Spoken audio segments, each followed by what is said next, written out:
Hello, Mark Laudy here with Simon Littlewood at SME ICC in Singapore. It's day 2 and we've heard lots of stories from a variety of people who've come to our exhibition space. For example, one finance manager, Simon, who came by this morning and was talking about her CEO. And maybe you can relate to the story, where if you're in finance, your job, according to your CEO, is to help in the collections process.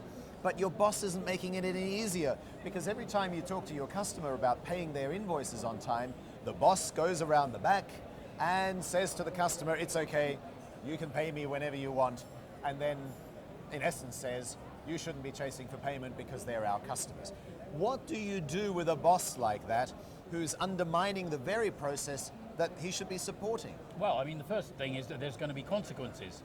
Invoices aren't going to get paid, working capital is going to build up, and incidentally, given that we're now facing a situation where there's a slowing down of growth, there's higher levels of risk in the market, it's very likely that for companies that have been getting away with this, this is going to become a pressing issue. Yes, but particularly for this finance manager, it's very difficult to raise this issue with her CEO. Because she's now saying, she's said to the customers they have to pay, she's told her boss to not get involved in that conversation, or at least support her in that conversation.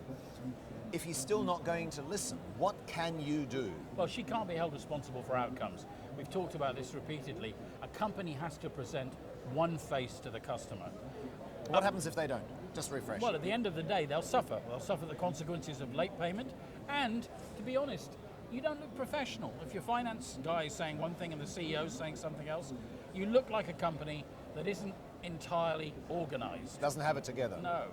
And so your customer then finds other people to, the ones who are softer, shall we say, to then deal with and say, well, your CEO said I could have the discount, therefore you must give me the discount. Well, I have worked with companies who, of course, have big collections issues with receivables, where depending on who you ask, there could be up to 4 or 5 different payment terms in people's minds. So there's the payment term that the CEO says, there's the payment term that the salesman allows the customer, there's the payment term that the finance guy thought he'd agreed to, there's what the customer thinks he can get away with, and then there's what it actually says in the computer system and prints out on the invoice. Yes. They might be 5 different things. Yes, no wonder the customer then has excuses to not pay on time. Ambiguity always helps the customer. But not you. No. And so that brings me back to my question, Simon. What can you say to your CEO, who after all is responsible for you being employed at that company, if they keep undermining your points? No company can expect to be paid on time unless it has a proper credit policy. And whereas a credit policy is commonly thought of something that defines a relationship between a company and its customers, actually that means absolutely nothing. You need to start building your credit policy in the context of cross-functional discussions within the company. So it's an internal document first? Unless it becomes an internal document where you develop consensus around what is and is not acceptable in terms of payment terms, firstly, and secondly, what wordage you're going to use when you discuss that with the customer, because it's a coaching issue. Everyone should sing from the same hymn sheet. Yes. And it's, thirdly, very important to understand it is simply not the case that you're going to lose business if you don't give the customer everything they ask for, No, because then the customer will ask for it for free. The customer knows perfectly well that he's expected to pay for the good or the service that you're providing. Yes. When he pays and how seriously he takes it will depend on what you tell him. And if you're all telling him something different, he's going to conclude very quickly, they don't know what they want, Yes. I'll just hang on to my money until the last possible minute.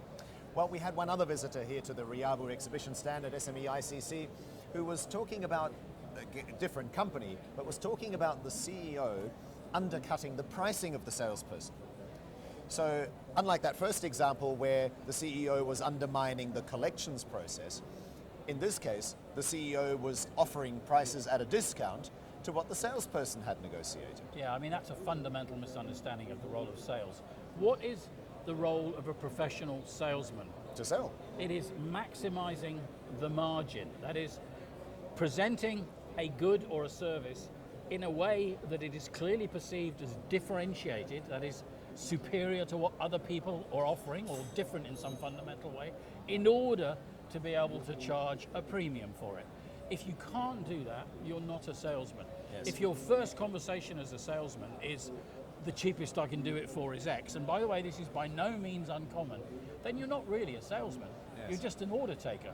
You don't Yes. need a salesman for Yes. that. Yeah. Well, okay, so in both of these cases, there are CEOs who are undermining finance, who are undermining sales, and those people are leaving. I mean, they've decided that they can't persuade their CEO to back them up on price, on collections, on a firm discipline in terms of payment. So the only thing I could suggest to both of them was bring in a third party, maybe somebody like Riabu, who can put it to the CEO, which you as an employee might not be able to. Yeah, I mean, I have a serious question as to whether he's any business being a CEO if he doesn't understand that it's about profitability. You can't make a profit if you're not charging a good margin and getting paid. Yes. Well, they would argue we're looking after the customer. I understand that model. I understand that you're a senior man, so it's within your gift to give people concessions. I've worked in that environment. I've had people on my team like that who thought that it was very magisterial if they could let people off things. Letting people off things is not a recipe for successful commerce. Yes. Successful commerce is about using your professionalism and differentiation to get people to follow an agreed set of principles, Yes, yes. which are we do things strictly according to what we agree, and we expect you, as our professional customer, to do the same thing. It's as simple as that. You know? If you have your own story to share, do so in the commentary window next to this video. And of course, we'd also like to hear your stories. Perhaps you have a similar CEO. Maybe you even had a particular conversation with your CEO about ensuring that they don't undermine what the salespeople and the finance people have had to say. Share it with us. And Simon and I would be very happy to take that on board.